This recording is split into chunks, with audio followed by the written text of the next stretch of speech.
शांति। बाबा good morning. आज बाबा के 31 मार्च 2025 के महावाक्य हैं। आज मार्च मास का लास्ट डे 31। तो आज के बाबा के महावाक्य हैं। बाबा ने कहा सार में, मीठे बच्चे, तुम अभी पुरानी दुनिया के गेट से निकलकर शांति धाम और सुख धाम में जा रहे हो। बाप ही मुक्ति, जीवन मुक्ति का रास्ता बताते हैं। बाबा ने प्रश्न पूछा, वर्तमान समय सबसे अच्छा कर्म कौन सा है? तो बाबा ने उत्तर में कहा, सबसे अच्छा कर्म है मनसा वाचा कर्मणा अंधों की लाठी बनना। अंधों की लाठी बनना माना लोगों को रास्ता दिखाना। तुम बच्चों को विचार सागर मंथन करना चाहिए कि ऐसा कौन सा शब्द लिखें जो मनुष्यों को घर का, मुक्ति का और जीवन मुक्ति का रास्ता मिल जाए। मनुष्य सहज समझ लें कि यहाँ शांति सुख की दुनिया में जाने का रास्ता बताया जाता है। ओम शांति। जादूगर की बत्ती सुना है? बाबा पूछते, जादूगर की बत्ती सुना है? अलाउद्दीन की बत्ती भी गाया जाता है ना, अलाउद्दीन का चिराग बोलते हैं ना। अलाउद्दीन की बत्ती व जादूगर की बत्ती क्या क्या दिखाती है? वैकुंठ, स्वर्ग, सुख धाम। बत्ती को प्रकाश कहा जाता है तो चिराग भी कहते हैं।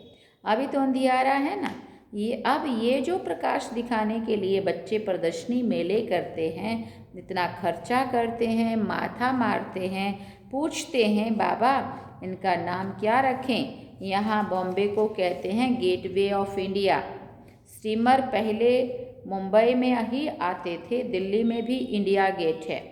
अब अपना ये है गेट ऑफ मुक्ति, जीवन मुक्ति धाम। जैसे वो है गेटवे ऑफ इंडिया, तो ऐसे ये है गेटवे ऑफ मुक्ति, जीवन मुक्ति धाम। 2 गेट्स है ना, हमेशा गेट 2 होते हैं, इन और आउट। एक से अंदर आने का, दूसरे से बाहर जाने का। एक से आना, दूसरे में जाना। ये भी ऐसे है, हम नई दुनिया में आते हैं, फिर पुरानी दुनिया से बाहर निकलकर अपने घर चले जाते हैं, परंतु वापस आपे ही तो हम जा नहीं सकते हैं। इसलिए क्योंकि घर को भूल गए हैं। गाइड चाहिए, वो भी हमको मिला है जो रास्ता बताते हैं। बच्चे जानते हैं बाबा हमको मुक्ति, जीवन मुक्ति, शांति और सुख का रास्ता बताते हैं, तो गेट वे ऑफ शांति धाम सुख धाम लिखें। विचार सागर मंथन करना होता है ना, और ख्यालात चलते हैं। मुक्ति, जीवन मुक्ति किसको कहा जाता है वो भी कोई को पता नहीं है। शांति और सुख तो सभी चाहते हैं, शांति भी हो और धन दौलत भी हो, वो तो होता ही है सतयुग में। तो नाम भी लिख दें, गेट वे ऑफ शांति धाम और सुख धाम, अथवा gateway of purity, peace and prosperity. ये तो अच्छे अक्षर है ना। तीनों ही यहाँ नहीं है, ना पीस है ना प्योरिटी नहीं है, तो पीस भी नहीं और प्रॉस्पेरिटी भी नहीं, तीनों ही यहाँ नहीं। तो इस पर फिर समझाना भी पड़े। नई दुनिया में ये सब था। नई दुनिया की स्थापना करने वाला है पतित पावन गॉड फादर, तो ज़रूर हमको इस पुरानी दुनिया से निकलकर घर जाना पड़े। तो ये गेट हुआ ना प्योरिटी, पीस, प्रॉस्पेरिटी का। बाबा को ये नाम अच्छा लगता है। अब वास्तव में उसकी ओपनिंग तो शिव बाबा करते हैं, परंतु हम ब्राह्मणों द्वारा कराते हैं। दुनिया में ओपनिंग सेरेमनी तो बहुत होती रहती है। कोई हॉस्पिटल ही की करेंगे, कोई यूनिवर्सिटी की करेंगे, ये तो एक ही बार होती है और इस समय ही होती है। तो इसलिए विचार किया जाता है। बच्चों ने लिखा ब्रह्मा बाबा आकर उद्घाटन करें। बाप दादा दोनों को बुलाएं। बाबा कहते हैं तुम बाहर कहीं जा नहीं सकते, उद्घाटन करने के लिए जाएं। विवेक नहीं कहता, कायदा ही नहीं, ये तो कोई भी खेल सकते हैं, खोल सकते हैं। अखबार में भी पढ़ेगा प्रजापिता ब्रह्मा कुमार कुमारियाँ। ये नाम भी बड़ा अच्छा है ना। प्रजापिता तो सबका बाप हो गया, वो कोई कम है क्या? और फिर बाप खुद सेरेमनी कराते हैं, करण करावन हार है ना। बुद्धि में रहता है ना, हम स्वर्ग की स्थापना कर रहे हैं, तो कितना पुरुषार्थ कर श्रीमत पर चलना चाहिए। वर्तमान समय मनसा वाचा कर्मणा सबसे अच्छा कर्म तो एक ही है, अंधों की लाठी बनना, उनको घर का और अपनी राजधानी का रास्ता बताना। गाते भी हैं, प्रभु अंधों की लाठी बनो, सब अंधे ही अंधे हैं, तो बाप आकर लाठी बनते हैं। ज्ञान का तीसरा नेत्र देते, जिससे तुम स्वर्ग में नंबरवार पुरुषार्थ अनुसार जाते हो। नंबरवार तो है ही है ना, ये बहुत बड़ी बेहद की यूनिवर्सिटी कम हॉस्पिटल कम यूनिवर्सिटी है। समझाया जाता है आत्माओं का बाप परमपिता परमात्मा पतित पावन है। तुम उस बाप को याद करो तो सुख धाम में चले जाएंगे। ये है हेल, इनको हेवन नहीं कहेंगे। हेवन में है ही एक धर्म। भारत स्वर्ग था, दूसरा कोई धर्म नहीं था। ये सिर्फ याद करें, ये भी मन मना भाव है। हम स्वर्ग में सारे विश्व के मालिक थे, इतना भी याद नहीं पड़ता है। बुद्धि में है हमको बाप मिला है तो वो खुशी रहनी चाहिए ना, परंतु माया भी कम नहीं है। ऐसे बाप का बनकर फिर भी इतनी खुशी में नहीं रहते हैं, गुटके खाते रहते हैं। माया घड़ी घड़ी बहुत गुटके खिलाती है, शिव बाबा की याद भी भुला देती है। खुद भी कहते हैं याद ठहरती नहीं है। बाप गुटखा खिलाते हैं ज्ञान सागर में, माया फिर गुटखा खिलाती है विषय सागर में। बड़ा खुशी से गुटखा खाने लग पड़ते हैं। बाप कहते हैं शिव बाबा को याद करो, माया फिर भुला देती है। बाप को याद ही नहीं करते, वो बाप को जानते ही नहीं हैं। दुख हरता सुख करता तो परमपिता परमात्मा है ना, वो है ही दुख हरने वाला। वो फिर गंगा में जाकर डुबकी लगाते हैं, समझते हैं गंगा पतित पावनी है। सतयुग में गंगा को दुख हरनी पाप कटनी नहीं कहेंगे। साधु संत आदि जाकर नदियों के किनारे बैठते हैं, सागर के किनारे क्यों नहीं बैठते हैं? अभी तुम बच्चे सागर के किनारे बैठे हो। ढेर के ढेर बच्चे सागर के पास आते हैं, फिर समझते हैं सागर से निकली हुई ये छोटी बड़ी नदियाँ भी हैं। ब्रह्मपुत्रा, सिंध, सरस्वती, ये भी नाम रखे हुए हैं। बाप समझाते हैं बच्चे तुम्हें मनसा वाचा कर्मणा बहुत बहुत ध्यान रखना है। कभी भी तुम्हें क्रोध नहीं आना चाहिए। क्रोध पहले मनसा में आता, फिर वाचा और कर्मणा में भी आ जाता है। ये 3 खिड़कियां हैं, इसलिए बाप समझाते हैं मीठे बच्चे वाचा अधिक नहीं चलाओ, शांति में रहो। वाचा में आए तो कर्मणा में आ जाएगा। गुस्सा पहले मनसा में आता है, फिर वाचा कर्मणा में आता है। तीनों खिड़कियों से निकलता है। पहले मनसा में आएगा, दुनिया वाले तो एक दो को दुख देते रहते, लड़ते झगड़ते रहते हैं। तुमको तो कोई को भी दुख नहीं देना है, ख्याल भी नहीं आना चाहिए। साइलेंस में रहना बड़ा अच्छा है। तो बाप आकर स्वर्ग का अथवा सुख शांति का गेट खोलते हैं। बच्चों को ही बतलाते हैं, बच्चों को कहते हैं तुम भी औरों को बतलाओ। प्योरिटी पीस प्रॉस्पेरिटी होती है स्वर्ग में। वहाँ कैसे जाते हैं वो समझना है। ये महाभारत लड़ाई भी गेट खोलती है। बाबा का विचार सागर मंथन तो चलता है ना, क्या नाम रखें? सवेरे विचार सागर मंथन करने से मक्खन निकलता है, अच्छी राय निकलती है। तब बाबा कहते हैं सवेरे उठकर बाप को याद करो और क्या करो? हाँ, बाप को याद करो और विचार सागर मंथन करो, क्या नाम रखा जाए। विचार करना चाहिए। हाँ, क्या करना चाहिए कि कोई का अच्छा विचार भी निकलता है। अब तुम समझते हो पतित को पावन बनाना, नरकवासी को स्वर्गवासी बनाना, ये बाप का ही काम है। देवता ही हैं पावन, बाप तो तब तो उनके आगे माथा टेकते हैं ना। अभी किसी को भी माथा नहीं टेक सकते, कायदा ही नहीं है। बाकी युक्ति से चलना होता है। साधु लोग अपने को ऊंच पवित्र समझते हैं, औरों को अपवित्र नीच समझते हैं। तुम भले जानते हो हम सबसे ऊंच है, परंतु कोई हाथ जोड़े तो रिस्पॉन्ड तो देना पड़े ना।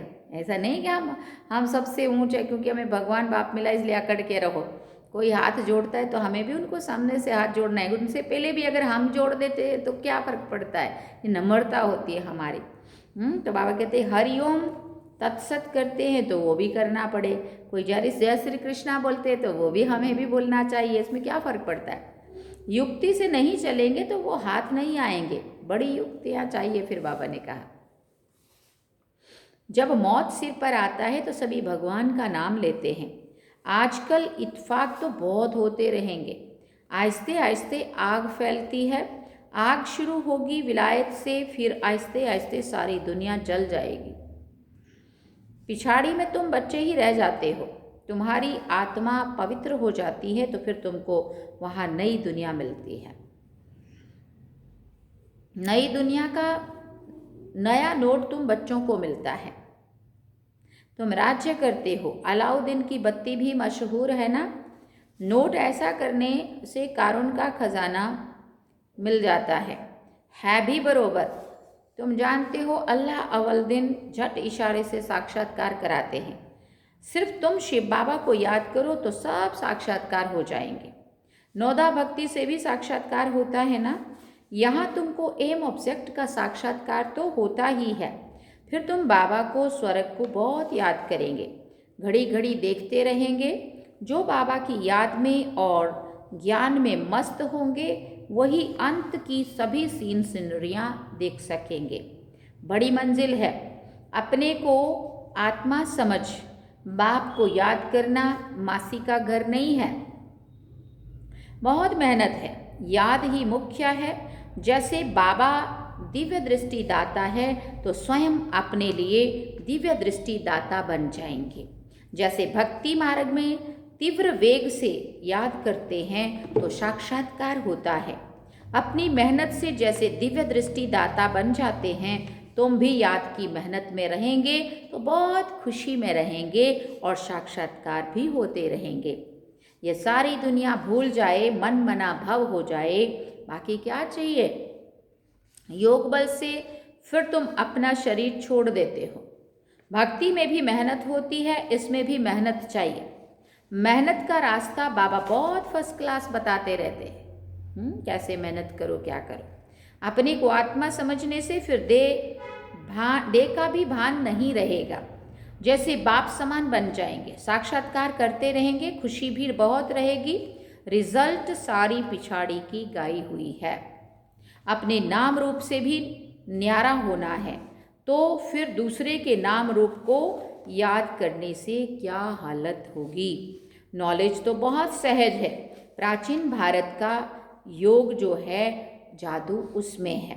बाबा ने समझाया है ब्रह्म ज्ञानी भी ऐसे शरीर छोड़ते हैं। हम आत्मा है, परमात्मा में लीन होना है, लीन कोई होते नहीं है ब्रह्म ज्ञानी।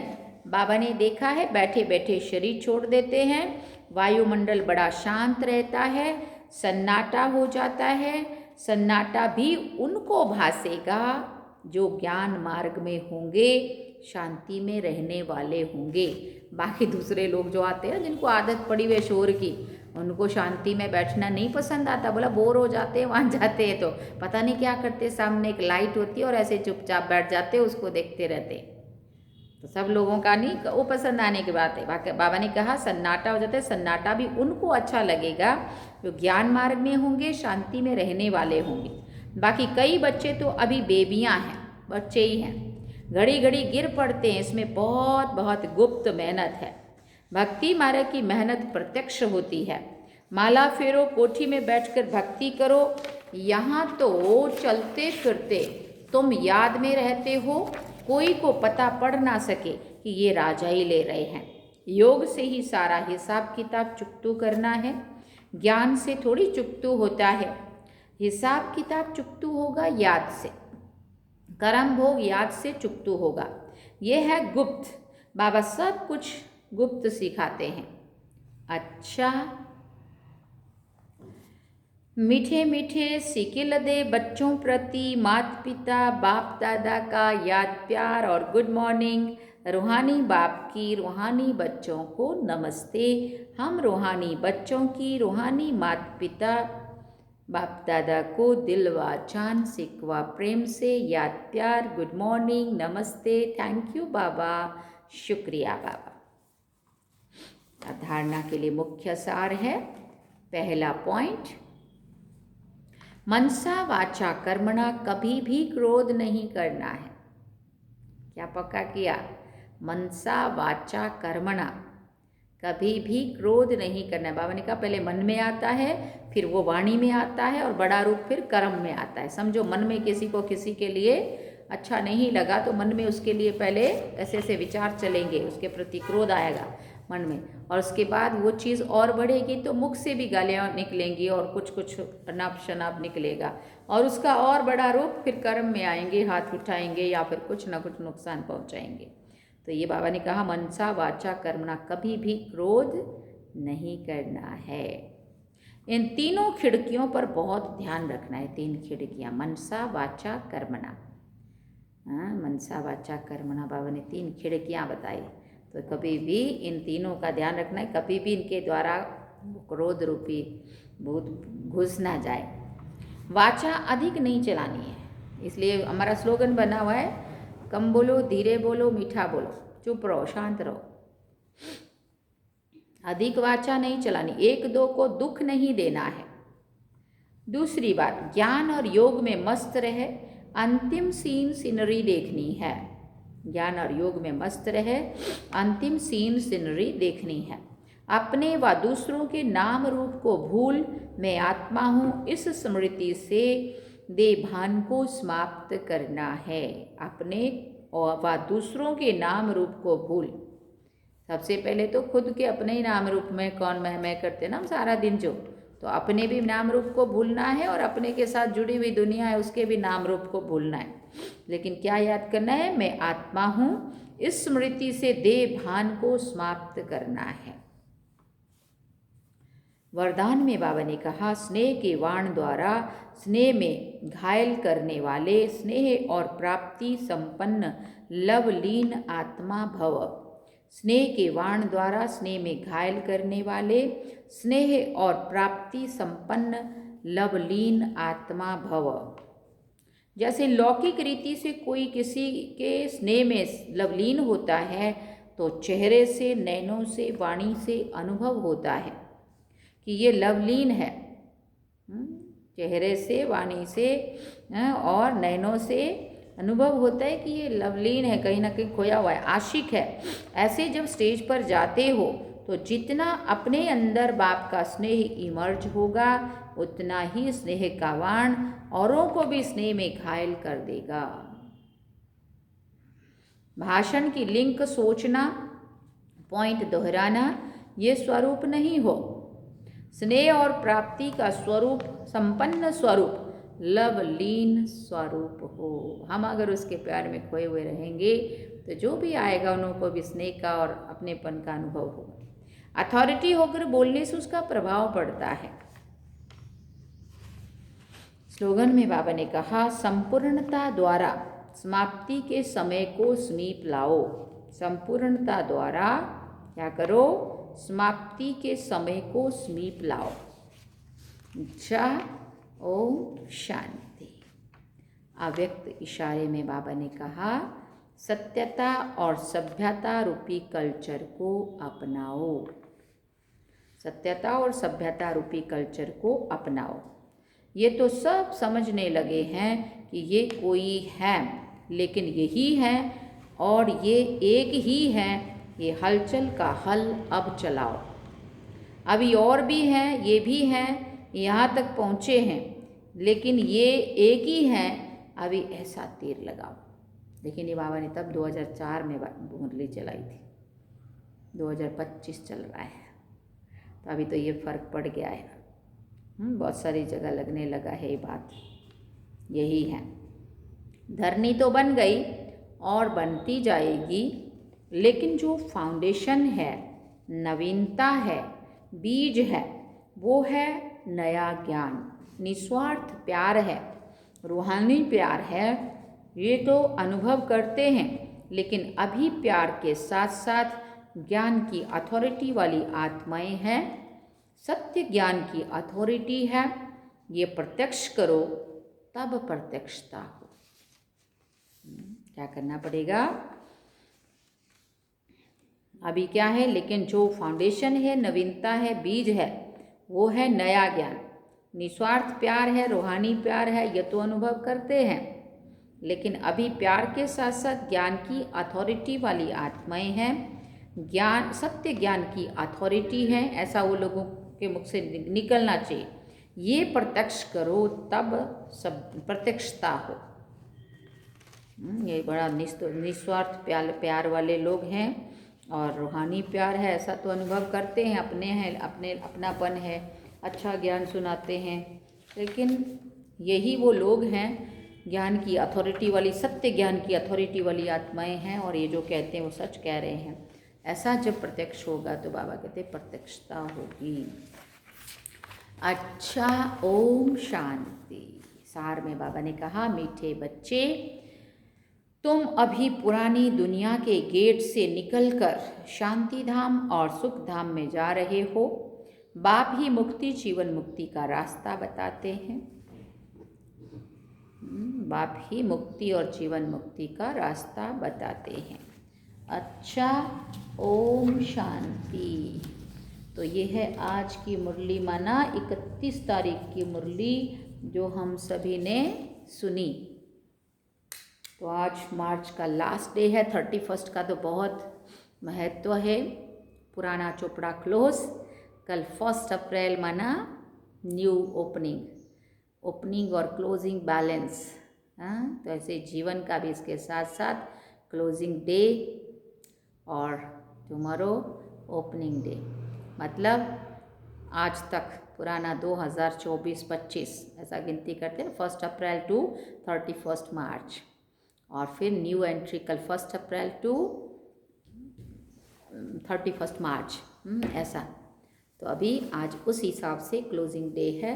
तो जिस तरह से वहाँ पूरे हिसाब किताब लोग लास्ट में पूरा चेक करते हैं, कुछ भी गड़बड़ कहीं नहीं होनी चाहिए, बहुत क्लियर होना चाहिए, इस तरह हमारा भी सूक्ष्म में हमारे पुरुषार्थ का, हमारी कमी कमज़ोरी का, हमारा पूरा अंदर का हिसाब किताब क्या है, कैसा है, कितना है, क्या करना है आगे। न्यू ओपनिंग टुमारो 1 अप्रैल। हाँ, और आप सबको पता है कि एडवांस में मुरली आजकल पढ़ी जा रही है, क्योंकि अभी प्रोग्राम है। कल भी हम बाहर जा रहे हैं अहमदाबाद में नेहा दीदी को निमंत्रण देने के लिए कि वो हमारे प्रोग्राम में आएंगे, इसलिए टाइम नहीं मिलेगा। तो मुझे लगा अभी फटाफट इसको भी कर ही लो, ताकि फिर रह ना जाए। कल भी टाइम नहीं मिलेगा, परसों भी वडोदरा जाना है, कल भी अहमदाबाद वडोदरा जाना है, और भी कुछ न कुछ तैयारी चल रही है। आप सब जानते हैं ब्रह्मा कुमारी इस गुजरात का डायमंड जुबली ईयर चल रहा है, उसकी हमारे भी एक प्रोग्राम की एक है जल की, यहाँ की भी। तो आप सभी को भी दिल से फिर से निमंत्रण 30 मार्च 30 मार्च को शाम को 4 से 8:30 बजे। कार्ड में नाम लिखा है, और जिन जिन को कार्ड सॉफ्ट कॉपी मिली होगी, किसी को मिल जाएगी, है ना, ग्रुप में लगभग भेज ही देंगे। यूट्यूब में पता नहीं वो नहीं जाती, अगर उसमें भी डाल सकते हो तो उसमें भी डाल देंगे, ठीक है। उसका हो सकता है, कुछ देखते हैं कैसे होगा। तो आप सभी को फिर से दिल से निमंत्रण है, और हम सभी अभी बाबा को याद करेंगे। चलिए बाबा की याद।